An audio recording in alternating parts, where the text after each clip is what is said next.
Impactantes las imágenes, además nunca habíamos visto este tipo de fenómeno, menos se había grabado ni presenciado, así como ha sido distribuido por toda la prensa y por todos los medios del mundo. Estamos con Álvaro Orsiz, quien es astrofísico de la Universidad Católica, para comentar estos temas. ¿Cómo estás, Álvaro? Sonia. Buenas noches. Sí, bueno, bienvenido. Impactado igual que todo el mundo con lo que sucedió en Rusia, por supuesto. ¿Por qué? ¿Es un hecho inédito? Bueno, varias razones. Básicamente, más o menos lo que hemos estado comentando durante el día, es un hecho inédito que un meteorito de estas características caiga en una zona urbana, en una zona poblada. Además, es el único del que se tiene registro que sea de esta magnitud, o sea, que pueda provocar este daño en casi 100 años, básicamente. Entonces, es impresionante en el fondo. Ahora, meteoritos como este, de estas características, que recordemos que, como se decía en la nota, es un meteorito quizás de unos 5 o 10 metros de diámetro, no más que eso, que dentro de la familia de meteoritos no es muy impresionante. O sea, considerando que hay meteoritos de kilómetros de diámetro, este vendría siendo uno de los chicos.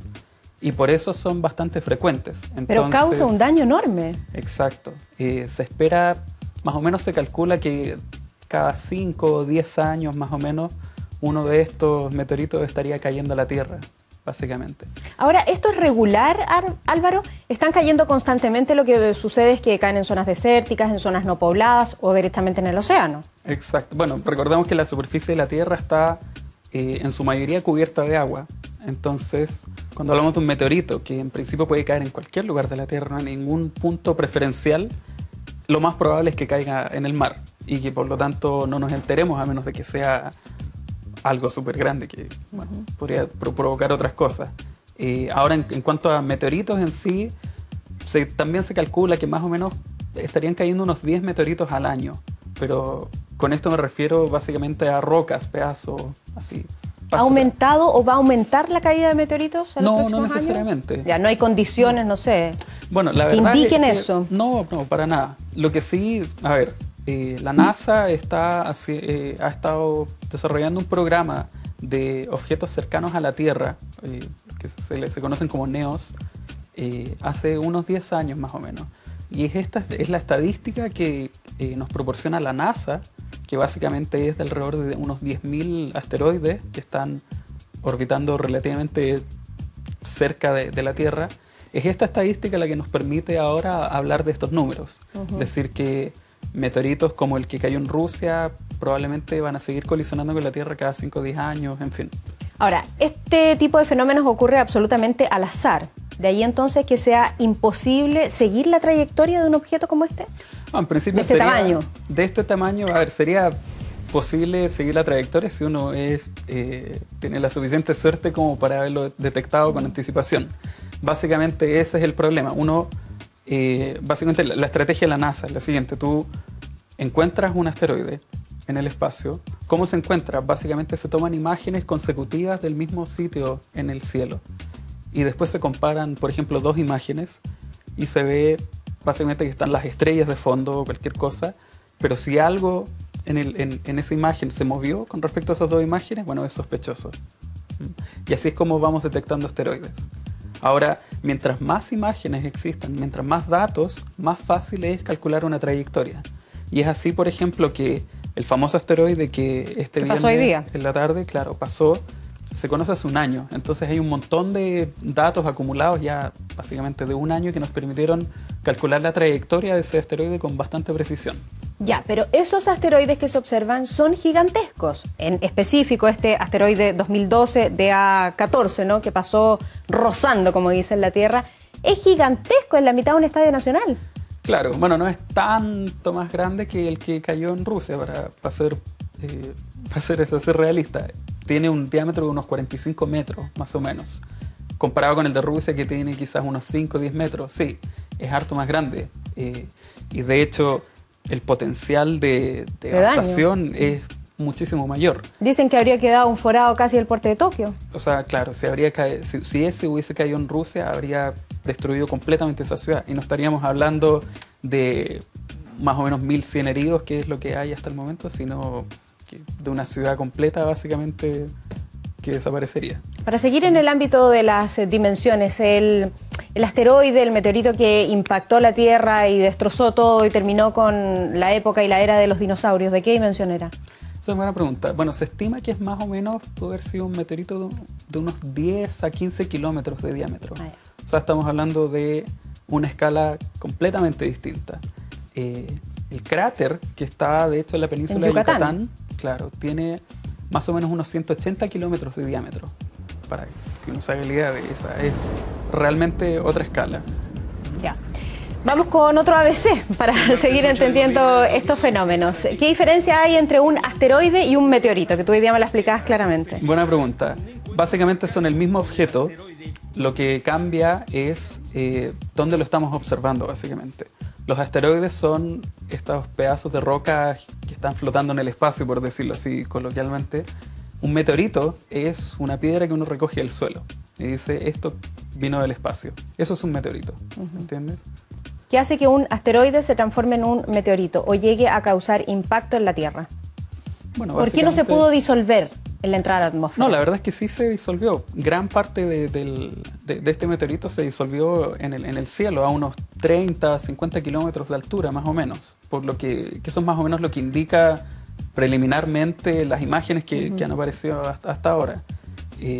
Básicamente, la atmósfera funciona, hace una fricción muy fuerte sobre este meteorito. Un roce.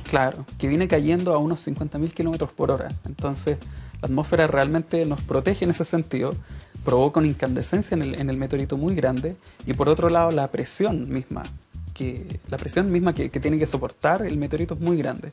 Entonces eso hace que en algún momento el meteorito se convierta, por decirlo así, en una tortilla y eventualmente explote. Y explota básicamente, se destruye gran parte de este meteorito. Y lo que llega a la superficie son pedazos, solamente pedazos chicos. Lo que causa toda la destrucción en Rusia no son los meteoritos. A nadie le cayó un meteorito en la cabeza. Al menos no se sabe de nadie que le haya pasado eso. Sino que es la onda de expansión que producto de este colapso del meteorito en el cielo. Ya. Lo que cayó es un meteorito, no una lluvia de meteoritos en Rusia. O sea, también es difícil decirlo. Aparentemente, por lo que se ve en las imágenes, sí, yo tiendo a pensar que más bien es un solo meteorito. Pero hay que recordar que todo esto es preliminar. O sea, hay que hacer una investigación al respecto, periciar esto. Claro. Álvaro, me explicabas hoy día que no cayó una piedra sobre la Tierra, sino que lo que provoca el daño y la destrucción es la energía, que me quedó ahora sumamente claro al ver las imágenes. Es una onda expansiva, es como una bomba nuclear. Es de hecho mucho más fuerte que una bomba nuclear. Se calcula que, por ejemplo, tengo que Norcorea hizo unas pruebas nucleares hace unos días. Este meteorito, siendo, como te decía antes, relativamente chico, unos 5 o 10 metros, liberó muchísimo más energía que esas bombas nucleares. Entonces es complicado. Ya. Me explicabas también que en general los asteroides circulan en algo que se llama el cinturón de los asteroides. La gran mayoría de los asteroides sí. Perfecto. Y dada esa circulación o esa órbita que hacen, no chocan contra la Tierra. ¿Qué hace que uno de estos elementos se desvíe y entre a la Tierra? Una buena pregunta. Lo que pasa es que el cinturón de asteroides es donde está todo el zoológico básicamente de estos cuerpos. Hay asteroides muy chiquititos que quizás unos metros o quizás incluso menos de un metro de tamaño. Son básicamente piedras flotando, y asteroides de varios decenas de kilómetros también. Y millones, básicamente son millones y millones de estos cuerpos que están en el cinturón de asteroides muy lejos de la Tierra, entre las órbitas de Marte y Júpiter. ¿Okay? Entonces, lo que ocurre es que a veces estos asteroides chocan entre sí, porque hay muchos. A veces los planetas perturban las órbitas de estos cuerpos, y eso es lo que en el fondo provoca en el largo plazo que se cambie, que vaya variando en el fondo la órbita de estos cuerpos. Y así es como se salen de este cinturón de asteroides y entran ahora en otras órbitas diferentes. Siguen orbitando en torno al Sol, pero bueno, un grupo de estos empieza a ser ya un poco peligroso porque se empieza a acercar más hacia la Tierra. Y esos son los que nosotros conocemos hoy como NEOs, que es una abreviación en inglés de objetos cercanos a la Tierra. Que son los que está monitoreando la NASA. Dos cosas importantes que decir respecto a la NASA. Una, que descartó desde un comienzo que el asteroide gigantesco que pasó y rozó la Tierra tuviese algo que ver con este otro meteorito, ¿no?, que cayó sobre los montes de Urales, allí en Rusia. Eso como primera cosa. Y lo segundo que me pareció interesante es que, claro, todos hoy día en la mañana nos preguntaban, bueno, ¿y la NASA en qué estado? ¿Qué pasa con los satélites que no se alcanzó a ver esto? Y tú ya nos explicabas que es una cuestión de tamaño. Sin embargo, se ha estado monitoreando permanentemente más estos objetos gigantescos que podrían eventualmente chocar contra la Tierra, como este mismo que pasó hoy día. Si descubrimos que va a chocar contra la Tierra, ¿ya? ¿Se puede hacer algo como uno lo ve, por ejemplo, en las películas de Hollywood, este Bruce Willis que llega al asteroide, lo perfora y lo hace estallar? ¿Eso es viable? Si tenemos a Bruce Willis, sí, estamos salvados. Pero la verdad es que... Traigan a Bruce Willis. Claro, pero la verdad es que es difícil ese método hollywoodense, en el fondo, de mandar una bomba nuclear a hacer estallar un asteroide, como de fuerza bruta en el fondo. Tampoco es muy efectivo a menos de que la detonación ocurra básicamente en un... de que sea bien planeada en el fondo. Un punto exacto. Claro, porque si la detonación, por ejemplo, no es lo suficientemente fuerte o no ocurre en un lugar específico, básicamente, que logre desintegrar el asteroide por completo, por ejemplo, en vez de tener un asteroide de 1 kilómetro de diámetro, vamos a terminar con 3, 4, 5 rocas de 200, 300 metros que van a provocar devastación igual. Bueno, en parte eso sucede en la película Armagedón. Claro, y es un problema serio. Entonces, ¿cómo combatirlo? Porque ¿para qué los observamos tanto? Claro. Igual estamos perdidos. Bueno, hay otras formas de defenderse de estas cosas. Por cierto, hoy en día no hay absolutamente ninguna forma, o sea, si nos enteramos de que el día de mañana viene un asteroide de este tipo, de esta naturaleza, no hay absolutamente nada que hacer. Pero sí hay muchos diseños que se han pensado. Básicamente, te puedo nombrar 4 cosas. El primero es el que ya hablamos, el método Bruce Willis, por decirlo así. El segundo también es un poco bruto, pero es también bien ingenioso, que es simplemente mandar una nave o cualquier cosa, en el fondo, hacia el asteroide, para que empuje al asteroide. Es como tirarle una piedra, en el fondo, al asteroide para cambiar la trayectoria, ¿me entiendes? De hecho, este ha sido estudiado, o sea, suena un poco ridículo, pero ha sido estudiado en serio. La Agencia Espacial Europea tiene una misión planeada que se llama Don Quijote, que justamente está pensada con ese objetivo. ¿Verdad? De enviar una nave que desvíe el asteroide. Claro, a través de un impacto. Eso es otra alternativa. La tercera alternativa sería mandar una nave también que se pose en el asteroide y logre empezar a propulsionar el asteroide en una dirección conveniente, en el fondo, para poder desviar la trayectoria de que no choque con la Tierra. Esto sería un proceso más o menos largo, que podría tardar varios años, de que una nave, en el fondo, acoplada a un asteroide, empujándolo lentamente, ¿me entiendes? Y el cuarto método, que yo creo que es el más elegante en el fondo, pero quizás todavía es un poco difícil de implementar, es el que hace uso del calor como método de propulsión. Explícame eso. Los cuerpos, cuando se calientan, básicamente emiten radiación. El calor no es más que radiación que se está emitiendo.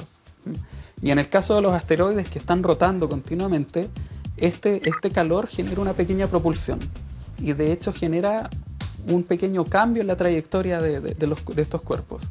Entonces hay una idea que es básicamente hacer uso de este calor y hacer uso, básicamente calentar al asteroide de forma conveniente para cambiar la órbita.